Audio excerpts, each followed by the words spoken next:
नमस्कार, मैं अजीत कुमार और आप देख रहे हैं Ajit Kumar officials YouTube channel. आज 13 दिसंबर 2024 है और आज की ये तारीख सभी भारतीयों के ज़हन में छपी है।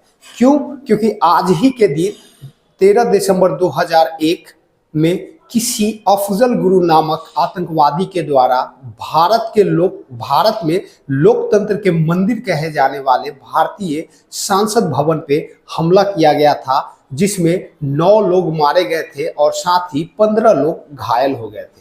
इसके काउंटर प्रयास में हमारे भारत के सुरक्षाकर्मी द्वारा, जो संसद भवन के सुरक्षा में उस वक्त तैनात थे, उनके द्वारा इन 5 आतंकवादियों को भी ढेर कर दिया गया था। बाद में फाइनली 9 फरवरी 2013 को इस पूरे प्रोग्राम का जो मास्टरमाइंड अफजल गुरु था, उसे भी गुपचुप रूप से फांसी दे दिया गया था। तो भारतीय लोकतंत्र के मंदिर कहे जाने वाले भारत के संसद भवन के हमले की जो वर्षगांठ है, उसके बारे में आज डिटेल्स से जानते हैं कि कभी कश्मीर के अंदर फल के एजेंसी चलाने वाले अफजल गुरु आतंकवादी कैसे बना। इससे पहले एक छोटा सा हम्बल रिक्वेस्ट है, चैनल पे पहली बार आए हैं तो चैनल को सब्सक्राइब करके बेल आइकन को जरूर प्रेस कर देना, ताकि इसी तरह के आने वाले नए वीडियो का नोटिफिकेशन आपको सबसे पहले मिल जाए। अफजल गुरु का जन्म 1969 में जम्मू कश्मीर के बारामूला जिले में स्थित सोपोर शहर के पास दोआबगढ़ नाम के एक गांव में हुआ था। उसके पिताजी हबीबुल्ला लकड़ी और ट्रांसपोर्ट के बिजनेस में थे। अफजल गुरु के जन्म के बाद ही उनकी मां की डेथ हो गई थी और उनकी जो शुरुआती परीक्षा थी वो सोपोर गांव में ही हुआ था। हाई स्कूल कंप्लीट करने के बाद अफजल गुरु झेलम घाटी मेडिकल कॉलेज में MBBS की पढ़ाई के लिए दाखिला लिया था और पहला साल उन्होंने कंप्लीट भी कर लिया था। पहला साल कंप्लीट करने के साथ ही उसने इन सब चीज़ों से दूरी बनाई और साथ में वो कंपटीशन की तैयारी भी करते रहे। इन सब चलता रहा। साथ में उन्होंने जम्मू कश्मीर के अंदर वो फल का एजेंसी उन्होंने खोल लिया और बड़े मज़े में बिजनेस करने लगे। फल का बिजनेस अच्छा चल रहा था, फल फूल रहा था। इसी बीच एक आतंकवादी तारिक नामक आतंकवादी से इनकी मुलाकात होती है और जम्मू कश्मीर के आज़ादी के नाम पर ये तारिक नामक आतंकवादी अफजल गुरु को मोटिवेट करता है और उससे जिहाद करने के लिए फोर्स करता है। बाद में अफजल गुरु को यही तारिक नामक आतंकवादी POK नामक जगह पे ले जाता है। वही POK जो 77-78 सालों से भारत का अभिन्न अंग होते हुए पाकिस्तान के कब्जे में है, जिसे भारत सरकार आज तक वापस पाकिस्तान जैसे देश से छुड़ा के नहीं ले पाया है। वहाँ पे लश्कर तैयबा और जैश ए मोहम्मद जैसे आतंकी संगठन के आतंकवादियों से इनकी मुलाकात होती है और बाद में वहीं पे इनको जिहादियों के लिए प्रशिक्षण दिया जाता है कि किस तरह से आपको आतंकवादी बनने के बाद भारत को टारगेट करना है। और पूरी प्रशिक्षण देने के बाद फाइनली 13 दिसंबर 2001 को इन्हें संसद भवन, भारत के संसद भवन को उड़ाने के लिए भेज दिया जाता है, जिस संसद भवन में उस वक्त शीतकालीन सत्र चल रहा होता है और इस शीतकालीन सत्र में महिला आरक्षण पे बहस चल रही होती है।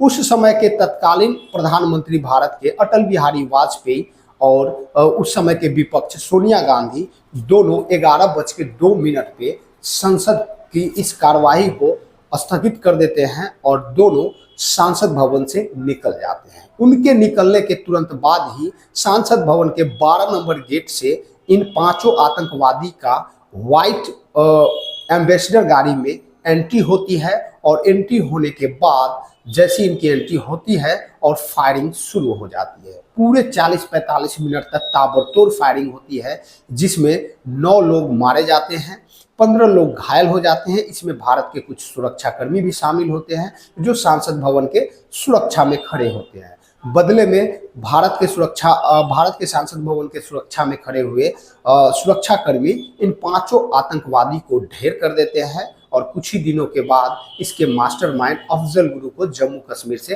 अरेस्ट कर लिया जाता है। अरेस्ट करके दिल्ली के तिहाड़ जेल में इन्हें भेज दिया जाता है और फाइनली 2013 का दौर आता है और 8 फरवरी 2013 को इनके फांसी के सजा की डेट मुकर्रर किया जाता है। लेकिन जैसी ये डेट नज़दीक आता है तो भारत सरकार और भारत के सुप्रीम कोर्ट के लिए एक चुनौती होती है कि इसके फांसी से हो सकता है कि जम्मू कश्मीर में अराजकता फैल जाए और देश और सुरक्षा के लिए चैलेंज बन जाए। इसीलिए इनके फांसी के डेट को एक दिन बढ़ा दिया जाता है गुपचुप रूप से, और ये बात मीडिया से छुपा के रखा जाता है। और मीडिया से छुपा के रखने के बाद इनको फाइनली 9 फरवरी 2013 को फांसी दे दिया जाता है। इनके फांसी में कोई फांसी देने वाला जल्लाद भी शामिल नहीं होता है। क्यों नहीं होता है? क्योंकि उस वक्त तिहाड़ जेल में कंटिन्यू जल्लाद उपस्थित नहीं हुआ करते थे, तो एक पुलिसकर्मी के द्वारा ही इन्हें फांसी पे लटका दिया जाता है। अब इन्हीं के फांसी के वर्षगांठ में कुछ भारत के टुकड़े टुकड़े गैंग है वो इनका बरसी मनाते हैं और बरसी मनाने के साथ साथ एक स्लोगन का यूज करते हैं जिसको कहते हैं भारत तेरे टुकड़े होंगे इंशाअल्लाह इंशाअल्लाह, जिसमें भारत के अभी कांग्रेस पार्टी में शामिल हो चुके कन्हैया कुमार जो जेएनयू के छात्र रह चुके हैं, जेएनयू के विद्यार्थी परिषद के लीडर भी रह चुके हैं, वो इन चीज को पूरी तरह से प्रोग्रामिंग करते हैं और ये उसमें शामिल होते हैं। साथ में बॉलीवुड के कई सारे हस्ती इन कन्हैया कुमार के साथ खड़े होते हैं और फिर ऐसे जेएनयू कॉलेज में नारा लगता है भारत तेरे टुकड़े होंगे इंशाअल्लाह इंशाअल्लाह। तो कुछ लोग हैं भारत में जो आज भी अफजल गुरु के मौत पे अफसोस जताते हैं। अफसोस जताने के साथ इनकी वर्षगांठ को मनाते हैं, सेलिब्रेट करते हैं। और ये वही भारत देश है जहाँ पे इन सब चीज़ों को बर्दाश्त कर लिया जाता है। बाबा साहब के संविधान में लिखे अभिव्यक्ति की आज़ादी के ऊपर, अभिव्यक्ति के आज़ादी का इस संविधान में कितना ज़्यादा नाजायज फायदा उठाया जाता है इस देश के एंटी लोगों के द्वारा, जिसे आज तक भारत सरकार या भारत की कानून व्यवस्था या भारत की संविधान व्यवस्था रोक नहीं पाता है। तो आज के दिन भारत के तत्कालीन राष्ट्रपति द्रौपदी मुर्मू के द्वारा उन लोगों को भावपूर्ण श्रद्धांजलि दिया गया है ट्विटर हैंडल के माध्यम से जिन लोगों ने कभी अपने संसद भवन की सुरक्षा के लिए अपनी जान की आहुति दी थी। तो भारत की सरकार और भारत के सांसद, भारत के राजनेता उन लोगों को आज के दिन श्रद्धांजलि देते हैं जिन लोगों ने भारत के संसद भवन को बचाते हुए शहीद हो गए थे। और कुछ लोग ऐसे भी हैं इस देश में जो आज के दिन अफसोस करते हैं कि आज ही के दिन अफजल गुरु का टीम का सफाया हुआ था और आज के कुछ महीने बाद फरवरी आएगी तो फरवरी में 9 फरवरी को अफजल गुरु को फांसी पे लटका दिया गया था।